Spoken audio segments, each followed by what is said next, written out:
Game of the Year. It's that time of year again where we are going to talk about which games are up for Game of the Year, which games we think are going to win, and which games we think are not going to win. Coming at you as soon as we get started.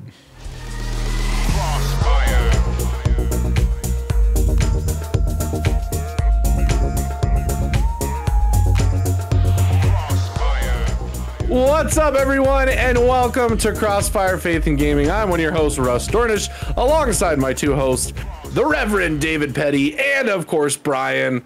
David, how are you doing today? I'm good. Finally got over COVID. Tested negative twice. So back alive, feeling alive. And yeah, feels good to be not COVID-y. Is that 1, 2, 3? Where are you at on the amount of COVID? I've had COVID. This is the second time. Had COVID second. With everybody else in the world back in January of 2022. So. Gotcha. Okay. And Brian, how you doing? Hopefully healthy and non-COVID-y over there. Yeah, no COVID over here. I'm excited about today's topic. Awesome.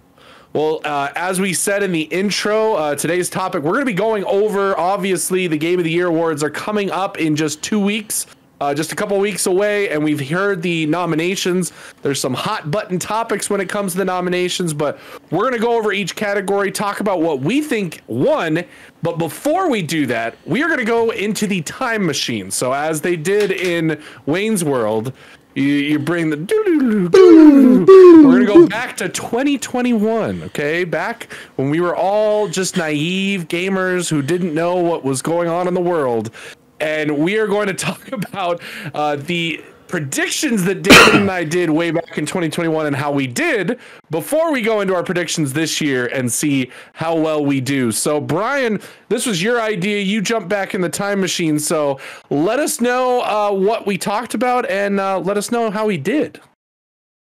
Yeah, so I jumped back into the archives and dug through there to find out, hey, when was the last time we made a Game of the Year, Game Awards guess to see how you two did. I actually didn't participate in that one, but I've got the notes for the two of you, so I'm going to jump into it right here.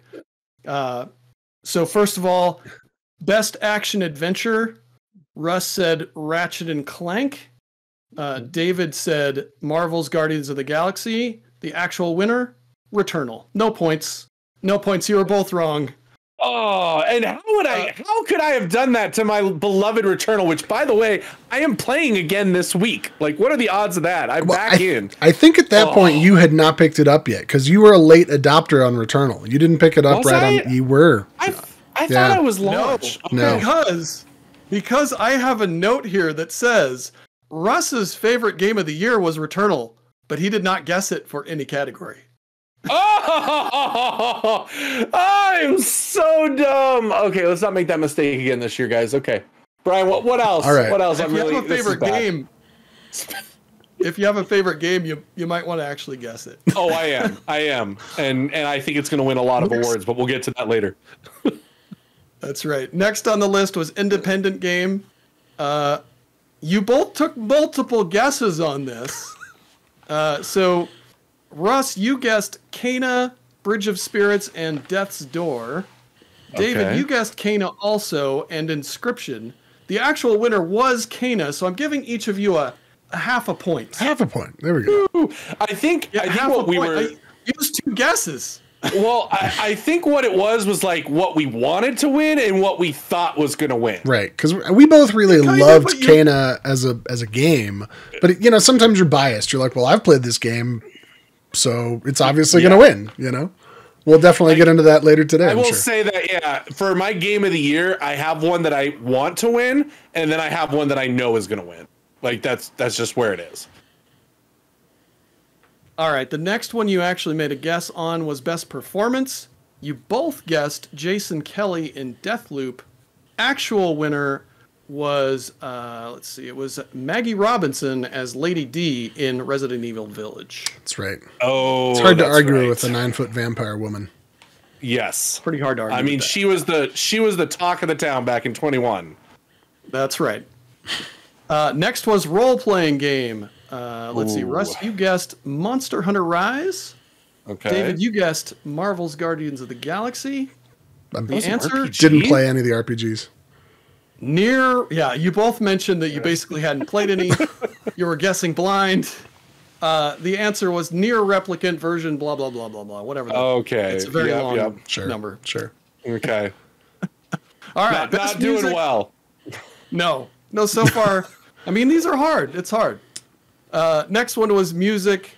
You both guessed Marvel's Guardians of the Galaxy, and I think with good reason. Oh, I got this backwards. Okay, wait. I'm going to go back in a second. Hold on. I'm going to go back to RPG, and I'm going to correct my mistake. Near Replicant won for music. Oh. Neither of you got that one either. RPG actually was Tales of Arise. Okay. So, and Another David, game you guessed no guess on the RPG. You actually, somehow we skipped David. Well, I think I just said I hadn't played any. I had nothing to go off of. It was like. Anyway, my apologies for messing that up, but there were no points anyway, so who cares? All right, next, sports racing game. Oh, you both didn't make a guess. You mentioned this category and then never made a guess. It was Forza Horizon 5, which was free points, guys. I know that was free points. Yeah. What was it up against? It's usually FIFA, NHL. EA FC or the fighting game, and then Forza. I mean, there's always a Forza or Gran Turismo, and they usually win. So yeah, okay. All right. Next, we had the family category. Russ, you both mentioned that you loved It Takes Two. Russ, you actually guessed that. David, you did not. You guessed Mario Party. Oh. It was It Takes Two. Russ, 1 point. David. I think at that point I had not played It Takes Two because I didn't play it until after the Game of the Year awards. Yeah. So spoiler, it's going to win Game of the Year. Final category, Game of the Year. Yeah, Russ is right. But Russ, we probably didn't guess Metroid it. Dread. Oh, yeah, no, he didn't. Russ guessed what Metroid I guess? Dread. Okay. Metroid Dread. David, you guessed Deathloop. The answer was It Takes Two. That's right. That's right. Can I say something? So 2021, that was your Game of the Year. No offense to those games, but when we look at this year's Game of the Year awards and what's up for holy crud! Can we just say 2023 is probably one of the, if not the best year of gaming across the board. Well, and you got to remember, 2021 was right after pandemic had started to affect game releases, and so there were so many games that came out in 2022 because they just couldn't come out in 21. I mean, a lot of people would say now that Deathloop is overrated. I think it's overrated because there wasn't much that came out that year, and so I think a lot more people were higher on it. I played it. It was fine, but it wasn't the greatest thing compared to the games this year that came out. And there are probably, at least that I can think of off the top of my head, 3 games that did not get nominated for Game of the Year that could have been. So we'll get into that once we get to there. But, man, okay, so what, 1.5 points for us? So final tally. Russ with 1.5, David with 0.5 point. Russ, you were the stiff winner. Competition. But I'm not sure that. Yeah, either of you did that great. We'll see. My other note from 2021, my final note from the Time Machine. David's favorite game of the year that he actually played that was a 2021 game was MLB The Show. Played a lot of MLB. He actually said his favorite 2021 game was Half-Life Alyx, which actually came out the previous year. Right. Okay. Yes. Yep. That makes sense. That makes sense. All of it. I think we're in for an interesting one. To the present. All right. Okay. Back to the present. We're going back in the present time. David, we have some graphics to put up as we go through. We're going to go through the. We're not going to go through every category, mind you. There's way too many categories, and I would say a lot of them. We're going to go through the mainstream items. And we're gonna take our best guesses, each of them. Brian, do you wanna record again who guesses what? And keep track of that on you have a piece of paper and a pen. And we'll do it old school. Open. Ooh, he's already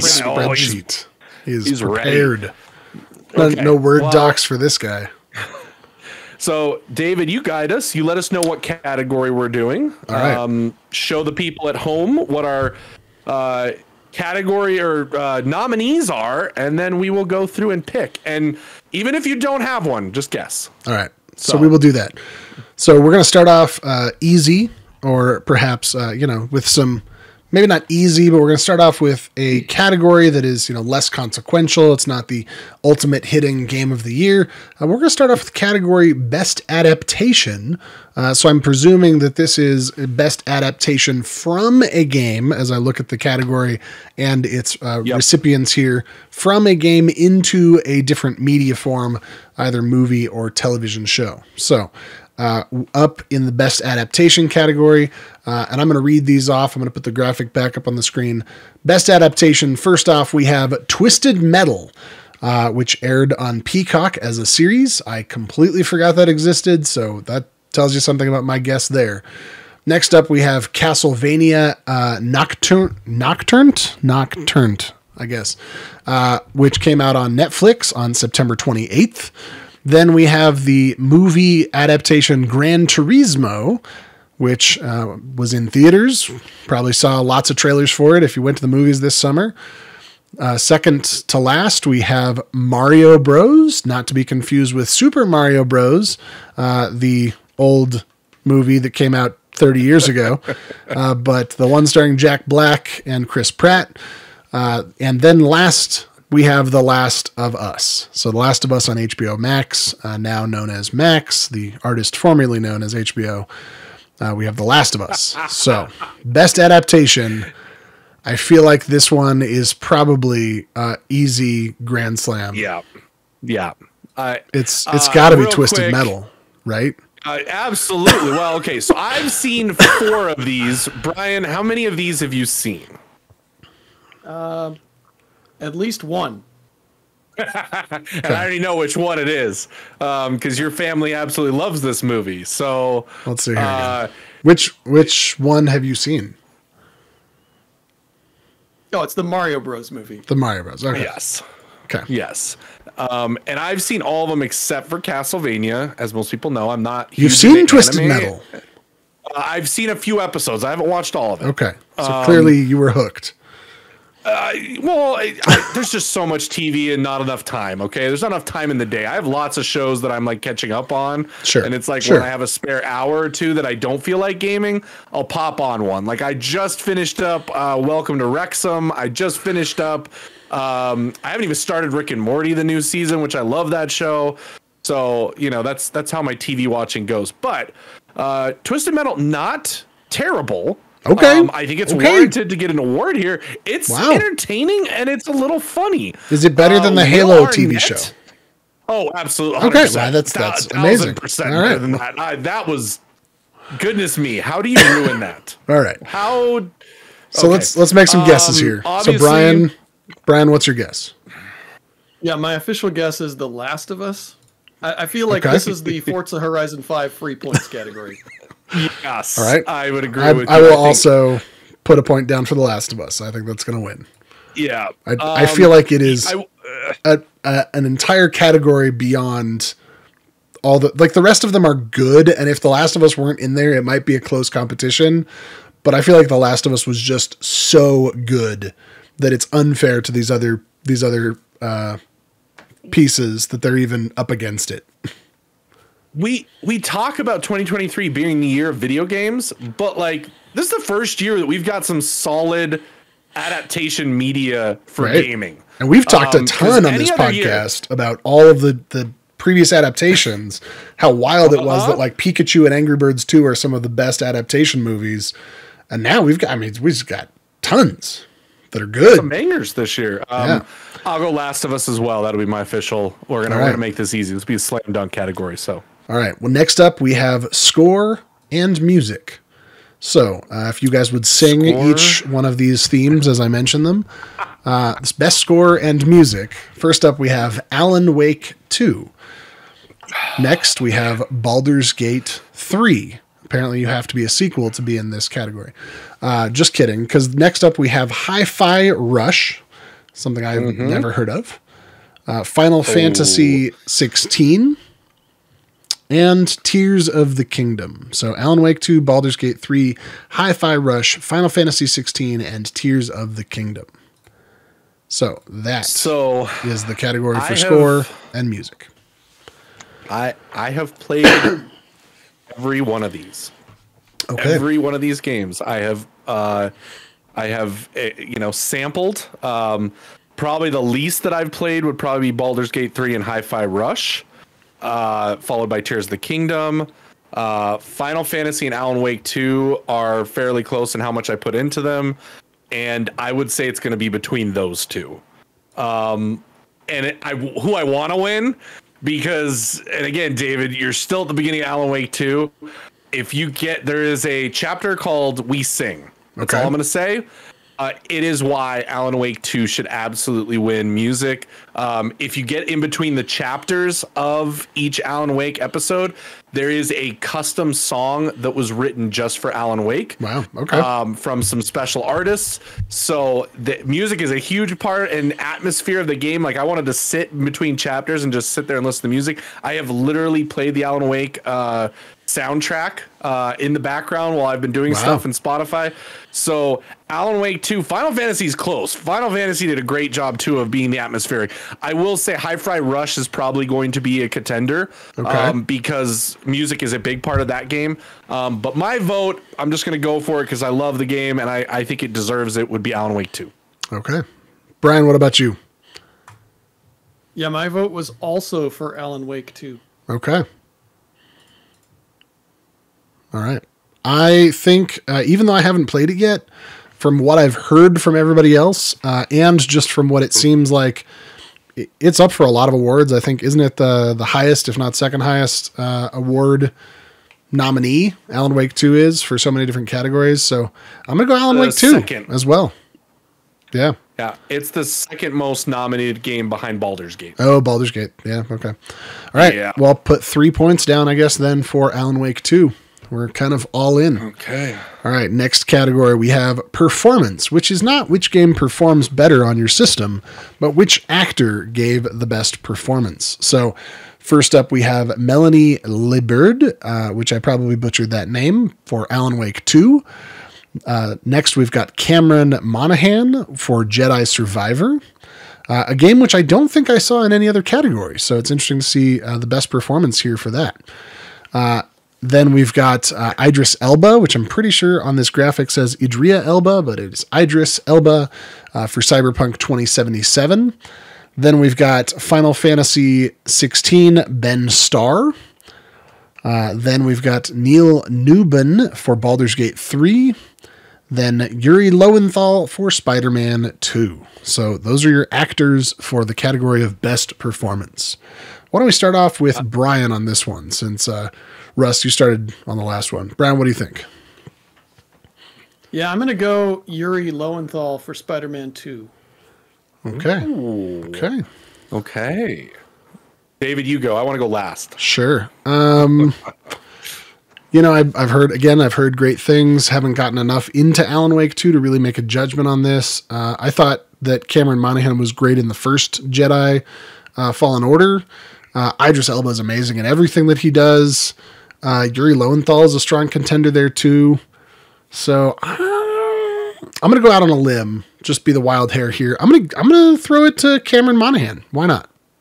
I haven't played Jedi Survivor yet, but why not throw him some love? Give the guy an award. Why not? Okay. I think this is going to be one of the categories that determines who wins this betting thing, because I am going to go with Ben Starr from Final Fantasy 16. Okay. Probably the biggest thing that they talked about with Final Fantasy 16 was his performance. So I have a feeling that out of all of them, I think he's gonna run away with it. So. Okay. There you go. And we're probably all going to be wrong, and Melanie's going to win it for Alan Wake 2. Alan Wake 2 will get it on all these. That's my backup guess. All right. So next up, we've got the category that I have played a ton of, which is indie game. We've got 5 games here for indie game. We've got first up Cocoon. Then we have Dredge, which I played and platinumed, or the equivalent of platinum on Steam. Sea of Stars, then Viewfinder, and last, the other game I've played a ton of, Dave the Diver, my namesake about a guy who dives and makes sushi out of the fish he kills. So, I'll go ahead and go first on this one. I think it's going to be Dave the Diver. I really do. I think that game has been blowing some people away. And everybody I've talked to who's played that game said it's amazing. It's the third highest rated game on Steam in terms of overall favorability. And yeah, that's I mean, out of all the games that came out this year, and it's an indie game. It's cute. So my vote, Dave the Diver. What do you guys think? I'll go next. I would vote Dave the Diver, except that there's kind of some controversy here in terms of like Dave the Diver's really not made by an indie studio. It's really made by a AAA studio, and I can't on good conscience vote for it, even though I think it will probably win. My vote would be actually for Dredge. I love the concept of that. I love the different spin on a roguelike. Just a really, really cool concept, really well executed, great game. So yeah, I'm going to go Dredge with my official vote. Okay. Yeah, I was going to say the same thing, Brian, with the controversy with Dave the Diver. I had not heard that everywhere. So now I feel bad. And, well, it's like $1 billion studio that is charged for it. People are mad Really? because they're like, that's not the definition of an indie game. Like, so because this is a lot of fan vote, I think that's going to sway it to something else. Okay. Yeah. I think it's between Dredge and Sea of Stars. And I'm actually going to go with Sea of Stars because I have heard nothing but rave things about Sea of Stars constantly.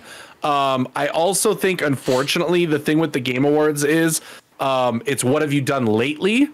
And Sea of Stars is the most recent release out of the bunch that has been kind of getting rave reviews. Dredge, being that it was at the beginning of the year when we all played it, I feel like it may not get the same attention. I have to remind people it exists, and then they're like, oh, it's a really awesome game. But yeah, I'm going to go Sea of Stars. Okay. Yeah, and I mean, these are all really excellent games too. I think this category is just loaded. Well, if I can take back my guess then, because, well, I do think, right, if it's mostly fan vote and if that's the buzz that's out there, and I did see even just now pulling it up, some articles that literally the VP of the company was like, yeah, we're not an indie studio. Like, I don't, it looks and feels like an indie game, but, which begs the question of like, what are the actual definition, right? Is it a game that plays like an indie, or is it a game that's developed by an indie studio? So I'm going to throw my vote back to Dredge, actually, because I love that game, and I did not expect to love it as much as I did. You all probably know it's very hard for me to devote 50 hours to a game, and I had no problem devoting 50 hours to Dredge. It was just a joy every time I loaded it up. So, David, I'm officially putting an asterisk next to your guess. Okay. All right. Next up, we've got the category of Best Narrative. This is traditionally the game with the best storytelling, the best narrative. So we've got 5 games in this category. We've got Alan Wake 2, Baldur's Gate 3, some games you've heard of before. This is the category of it must have numbers in the name to actually be voted for this category, because you've got Alan Wake 2, Baldur's Gate 3, Cyberpunk 2077, Final Fantasy 16, and Spider-Man 2. So what do you think it's going to be? Alan Wake, Baldur's Gate, Cyberpunk, Final Fantasy, or Spider-Man? So this is what I see every year. This one is one of those that is kind of tied to Game of the Year, where when a game doesn't win Game of the Year, it usually wins this one. Okay. And I think that's where this one's going to go. I think Alan Wake 2 wins Best Narrative. I think it is the best story of the year. I have played Final Fantasy. I've played Cyberpunk. I have played Marvel Spider-Man. I love Marvel Spider-Man. I think that Alan Wake 2 is just kind of hit. And the one thing I hear when people play Alan Wake is it's not so much the gameplay that draws you in. It is the story and how unbelievable the storytelling is. It is just insane what they did with that. I would love to see a TV show made of that Alan Wake 2 game. You could literally make HBO. a TV show. You could just follow the exact game in a season and you would have gold. You'd be winning Emmys, all that stuff. So Alan Wake 2, best narrative, put me down. Okay. Brian? Yeah, and I mean, hey, with the Last of Us adaptation, it's like there's hope that like a good adaptation of this could actually happen. Yeah. But my guess is the same as Russ's for the same reason. I actually thought I was being clever with this reasoning, but apparently two people can be right clever along in the the same same way. lines. Two people can be clever. You're fine. Well, see, it probably just means we'll both be wrong. So, but anyway, Alan Wake 2 is my Never know. Okay. Yeah, I will put you, having not played it, but based on what I've heard of it. And I think too that, I've heard a lot of great things about Baldur's Gate 3. But yeah, I think that might be more of a contender for Game of the Year. So yeah, Alan Wake 2. I'm excited to see Spider-Man in this category at all. Like, I thought it was a super fun game, and I'm only about 60% of the way through it right now. But yeah, the story so far has been great. It's touched on a lot of good issues. But yeah, I'll throw my vote to Alan Wake 2 as well. So, all right. So now we're up to the most anticipated. So this is most anticipated, and remind me, this is most anticipated game that's not out yet, right? So this is correct. It's coming up in the next year, right? So we've got 5 games in this category. We've got Final Fantasy 17 Rebirth. We've got Hades 2. We've got Like a Dragon Infinite Wealth. We've got Tekken 8. And last but not least, Star Wars Outlaws. I'll go ahead and take a stab at this one first. I think that it's probably a toss-up because I know people love their Final Fantasies. Hades, of course, winning. Didn't it win Game of the Year or it won a ton of awards a few years ago? Yeah. But I know that people are probably really, really hyped for Star Wars Outlaws. So I'm going to throw my vote at Star Wars Outlaws. That's going to be my most anticipated game. What do you guys think? Yeah, I'm going Star Wars Outlaws also. Okay. I mean, this is definitely my most anticipated game out of the list. So we'll see if I'm thinking along the same lines as the Game Awards voters. But yeah, that's my choice. Russ? Yeah, and what do you think? I'm going to go Final Fantasy VII Rebirth. Okay. Oh, that's 7. My apologies. Not 17. Yes. 7. Okay. No, sorry. Final Fantasy VII Rebirth. That's the second half of the Final Fantasy VII remake. This is the next part, which has been highly anticipated since that first game dropped. The first game was unbelievable, up for all sorts of awards, hit on every path. And if they're just going to give us the same stuff, but expand and get through the rest of the story for Final Fantasy VII, which is such a classic, I think it's one of the most anticipated games coming out. People have been waiting years and years and years for it to be announced, and we are finally getting it next year, early next year. And so I think that's going to win most anticipated. Okay. And then, yeah, last category. Ooh. Drum roll, please. The big one. Okay. Game of the Year. We have 6 games that are up for Game of the Year. First, we have Alan Wake 2. Next up, we have Baldur's Gate 3. Then we have Zelda Tears of the Kingdom.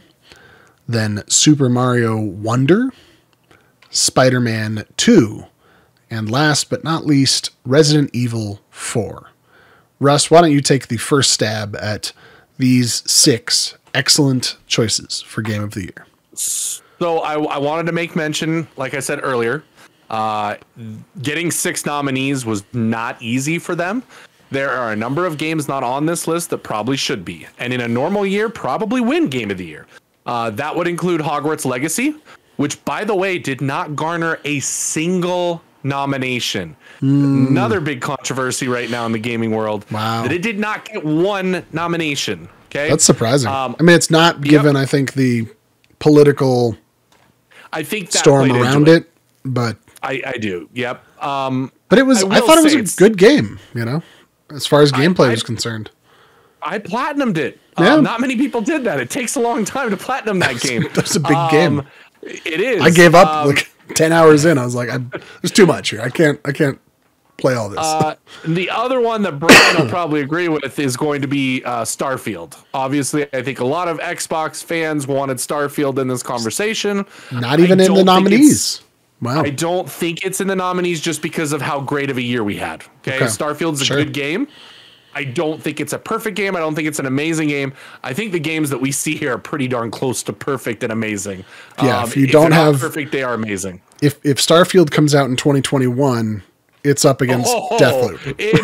It wins all the awards. Right. Every award they have. No, you're right. It sweeps the Game Awards. Bad year for it to come out. So going tough. with these 6 though. Like I said earlier, I was gonna say this of like who I want to win. Alan Wake. Absolutely want Alan Wake to win. Would have been Spider-Man 2 a month ago before Alan Wake came out, but having experienced Alan Wake, I want it to win because I think that it's just something new and fresh in the gaming industry. But what I believe will win Game of the Year, and I feel like it'll kind of run away with it this year, I think it's really between Tears of the Kingdom and Baldur's Gate. And I think Baldur's Gate is going to take it. I think the recency bias of it, I think the fact that while Tears of the Kingdom is a wonderful and amazing game, I feel like it kind of already got its praise with the Breath of the Wild game already. I feel like it's just more of the amazing greatness. I'm not going to be one of those people that says it's just DLC, but I think that it already got its accolades. There's not much more you can do over there. And Baldur's Gate 3 just came out of nowhere and took the world by storm and is still taking the world by storm. People love that game. They're spending thousands of hours in that game because of what it can do. So for me, Baldur's Gate 3 wins Game of the Year. Brian, your thoughts? Yeah, Russ and I continue the like Vulcan mind meld that we've got going here. But yeah, I have the same guess for the same reason. I think the fact that it came out of nowhere is like, a really big advantage for that game. I do think the like novelty of it, and just the surprise of it makes it like enhances its candidacy to win. And I also wanted to touch on, earlier we kind of touched on it that like even Starfield would have in 2021 probably won Game of the Year, and it didn't even get nominated in that category this year. Like any of these games that are nominated here, they would win in almost any other year. So it's been an amazing year for games for sure. But my guess is also Baldur's Gate 3. Yeah. I think for me, I'm really surprised that a game like Resident Evil 4 gets to be on this list. I've always felt, it's kind of like when Among Us won for, best mobile game or something, it won some category because it had come out that year on mobile, even though it wasn't that year's game. And I feel like Resident Evil 4, like, yes, it's a remake, it's a complete redo, but it's like, it's also not this year's story. So it's kind of weird that that's on here. I agree with your sentiments on Tears of the Kingdom. People love it. It's just more of the same. It'd be neat to see something like Spider-Man 2 or Alan Wake 2 win, because I think those are amazing games. But based on the hubbub and buzz that I have heard from everybody, and even this last week, I was at a gaming conference in Texas, and there with 200 other gaming ministry nerds, and the number of people that were talking about Baldur's Gate 3 was just, I would have thought I'd stepped into this. Granted, I didn't play D&D growing up, so I don't have the same affection for it, but I see that the public does, so I will also vote Baldur's Gate 3 for Game of the Year.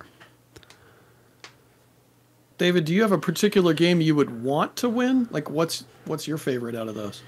I think based on everything else, I feel like overall, let's put it this way.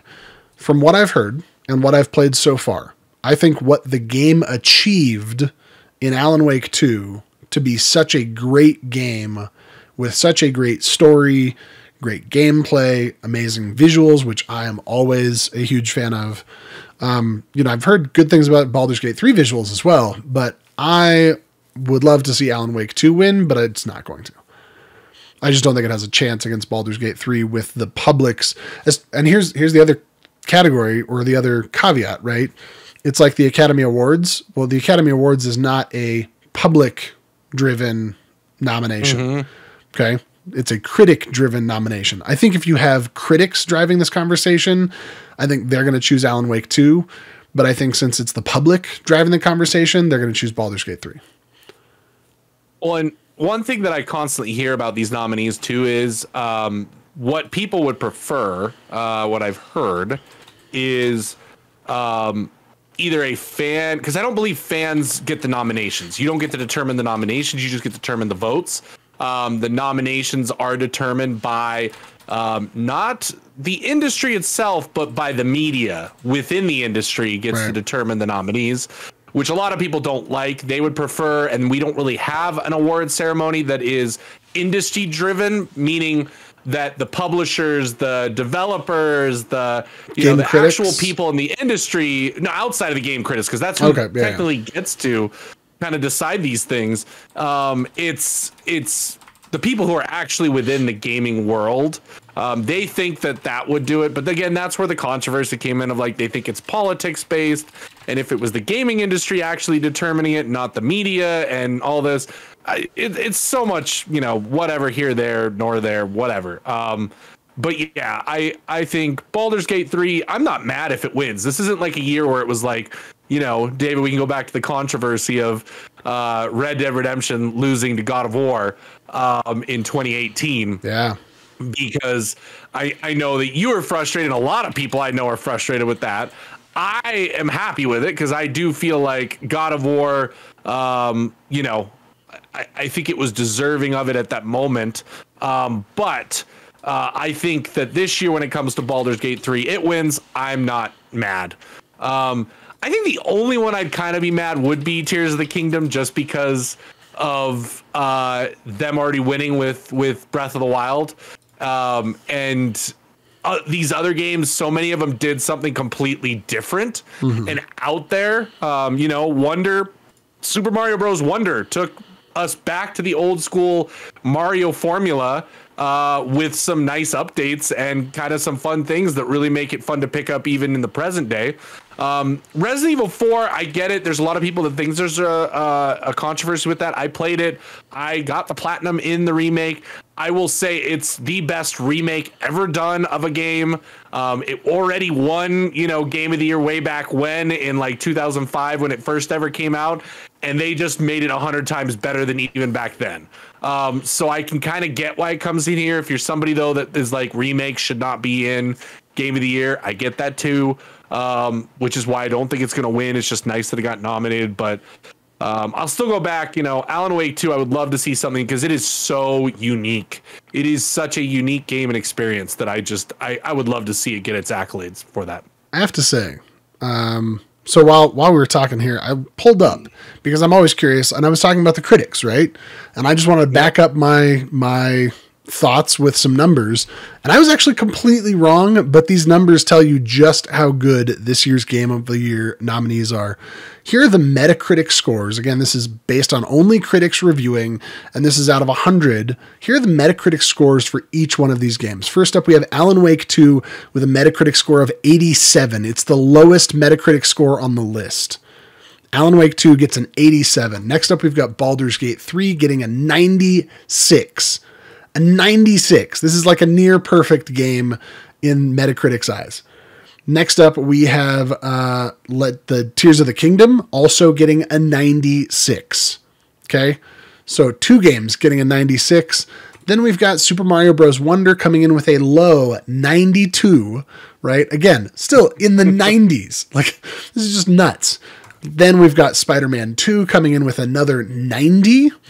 And last up, Resident Evil 4, the remake, coming up with a 93. So you've got, out of all of these games, Alan Wake 2 coming in with an 87 is the low scoring, the underdog of the competition. What a year for games. Holy cow. And I think when you look at Metacritic, you'll see that, Starfield is in the mid 80s, I believe. Okay. So it would be the lowest on the list, which might, again, lend to why the nominees are what they 83. are. Yep. Okay. And that's what I thought. And then Harry Potter Hogwarts Legacy. If I remember, that one is like a low 80, high 70. 84. Okay. Okay. Yep. And So which we right around compare Starfield. back to Deathloop. Deathloop came in with an 88, which is not bad. But definitely, so technically scores better than Alan Wake 2, which is weird. That's insane. That's But, insane. it just goes to show you that Starfield would be a little bit more in the runnings if it was here 2 years ago. So, all right. Well, I think that's it for our Game of the Year. We will have to come back after these are announced, which let's just remind us and remind our listeners, when is Game of the Year awards? And depending on my schedule, can we live stream it? That would be a cool. So December 7th, Pearl Harbor Day. Okay. I will probably be around. Yeah, let me take a look at my calendar. And see. We'll figure that out. But I would love to live stream because we Thursday. are going to get some announcements. We're going to get some That's announcements. Right. And just so you guys are out there, if you're not big into the gaming, news and zeitgeist and all of that, there are rumors that the time is lining up that we might get the Grand Theft Auto 6 trailer. I bet we will. That is right. I bet we will. I think we will, because they said early December the trailer's coming. Game Awards right there. Like, why not? I think. Brian, you don't think GTA 6? You think GTA 6 is gonna come then? December 7th? They might. It could happen. I don't know. Here's the only thing I think with that, though. Now that I'm thinking about it, that would kind of take away from the award show, wouldn't it? Like, that would be the biggest piece of gaming. It is going to break the internet when that trailer drops. It'd be like if somebody got on stage and like stood behind that kind of broke the internet on last year's award show. Wasn't that last year? The guy that got up there. So they said they're getting much more armed security this year to make sure that nobody's going on stage to say anything. All right. So the Game of the Year awards will be December 7th at 5:30 Mountain Time. That's 7:30 Eastern Time. It looks like I will be available if we would like to live stream, simulcast, whatever, on our Twitch channel. So if you're around, join us on Twitch, and we'll see who wins this friendly wager of $0 for who gets the bragging rights for the best guesses. Well, okay. Thank you for joining us. We've got an exciting plan for a show coming up where we're going to talk about, probably on our next podcast, we're going to talk about maybe some possible holiday gifts that you might want to get the gamers in your life. So make sure you come back and listen to that one, or if you're listening to this one after that one aired, go listen to that one next. But we really appreciate you joining us tonight on Crossfire Faith and Gaming, the podcast. As always, come stick around, hang out with us on our Discord channel, join us on our Twitch streams, usually Wednesdays and Saturdays, but depending on schedules and whether or not I have COVID, we may not always be streaming. Or just jump on our Facebook, our Instagram, our TikTok, our Twitter, and say, hey, we are real people. We would love to chat with you and hang out.